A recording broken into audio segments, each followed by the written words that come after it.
আমাদের এখন প্রতিযোগী হচ্ছে ছোট্ট বন্ধু সামির। সামিরের চোখ বেঁধে দেওয়া হয়েছে। দেখা যাক সামির ওই যে বিস্কিট, এই বিস্কিট ধরতে পারে কিনা। ওর টাইম শুরু হবে এখনই। 3, 2, 1 স্টার্ট।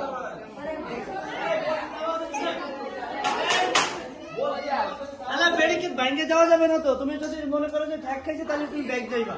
তাড়াতাড়ি যাও, সময় শেষ হচ্ছে। খেলো খেলো খেলো, খেলতে থাকো, খেলতে থাকো।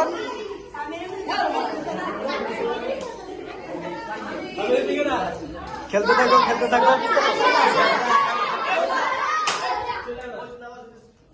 সাথে সাথে যাইলে কিন্তু উঠে যাবো। সামির আর 10 সেকেন্ড। 5 সেকেন্ড। 1 সেকেন্ড দেন না। জি, 1 মিনিট। তারপরে 5 সেকেন্ড গেল। শেষ। সামিরের সময় শেষ হয়ে গিয়েছে।